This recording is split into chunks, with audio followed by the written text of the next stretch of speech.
So when I was thinking about naming the book On the Other Side of Freedom, I was trying to engage this idea of like, we know this side of freedom all too well. We know that a third of all the people killed by a stranger in this country is killed by a police officer. We know that 1 in 11 gun homicides in California is committed by an officer. We know that 1 in 15 complaints against an officer is ever sustained. We know that in places like Chicago, the contract says that police officer disciplinary records are destroyed every 5 years. In Cleveland, they're destroyed every 2 years. So we know this side of freedom all too well. The question becomes, how do we get to the other side of freedom?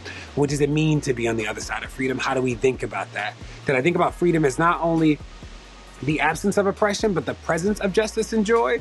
We spend so much of our time trying to tear down the bad things, which is important, that we don't always think about what does it mean to build the good things. And I wanted to have a book that talked not only about the trauma that we've endured, but what does it mean to build the good? And how do we do that in a way that really is transformative?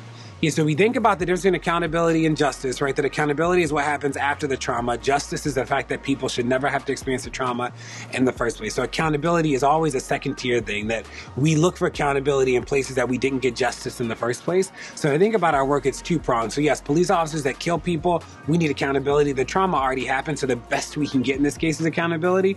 When we think about the goal, though, is that we want to change the system in a way that says that every single kid has breakfast, lunch, and dinner.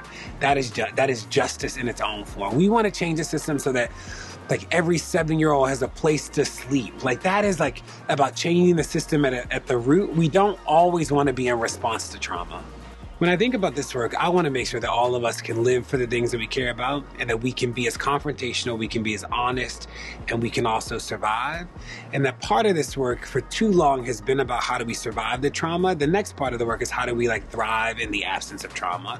What does it mean so that we can create a world where trauma is not present? I know that one of the consequences of this work is that people will try and silence us by whatever way they can, whether it is the end of life, whether it is just like moving us so that we don't talk publicly about these things anymore.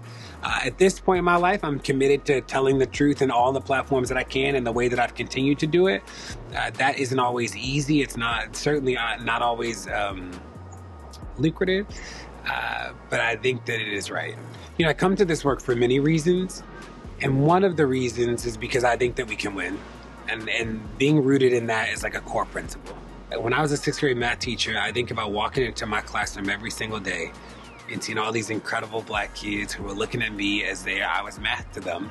And I was an adult whose responsibility it was to create a world that was much better for them than the world they lived in that day.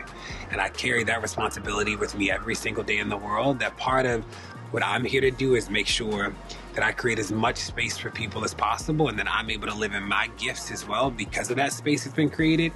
So I'll get another job somewhere. Like I'll find health insurance somewhere. I'll have the best couch to sleep on one day, and those things will be real. I'm not worried about that. I did all the things that I was told was success pretty early. I made 6 figures at the end of my 20s. I had a lot of responsibility in big places, billion-dollar organizations. And while that work was important, it wasn't my life's work. I want to figure out like how we do work so that we create space in the justice community. And I'm also mindful that like I don't want to fight forever. That if they can redo the tax code on the back of scrap paper and paper towels, that we can actually redo all this stuff in a generation too. I'm like not okay with this idea that the end of mass incarceration is a 300-year solution. I'm excited about being older and celebrating the fact that we won. So, you know, I try to be a student of history when I think about this acknowledgement that, you know, we didn't invent resistance and we didn't discover injustice in August of 2014. We exist in a legacy that's much longer than we've been alive.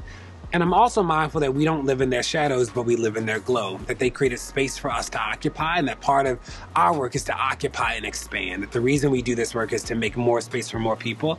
So I think about the beauty of statements like Black Power. Even when King sort of was frustrated with the Black Power movement, I think about the importance of the Panthers understanding that they could prove that we can have social programs at scale. So what does it mean to feed people in community on a small scale, to show the system that we can actually do that in a big way?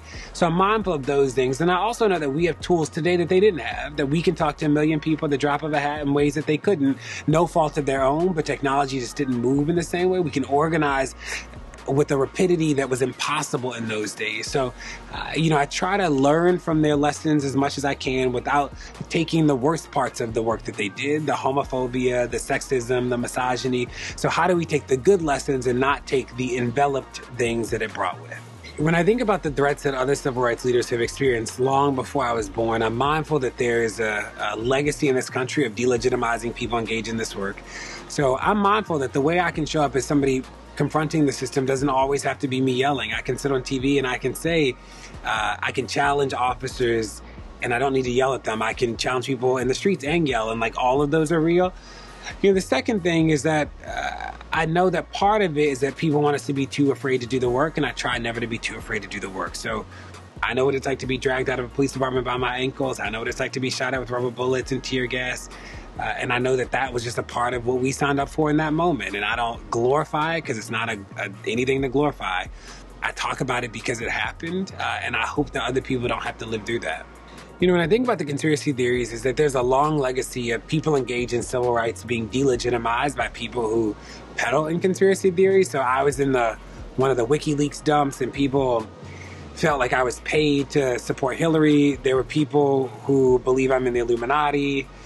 There are a host of things that are like distractions in this work. And when I think about the real things are hard enough. Is that the FBI has visited my house. I'm being sued by 5 officers in 2 states. There's a movie theater that got evacuated because somebody said that they were going to shoot me. So I think about all that. My phone got hacked. So there are all these things that I have to deal with on a day-to-day basis that are like real life things that I have to deal with. So the conspiracy theories are frustrating because they take away the time and energy I can focus on like just doing work.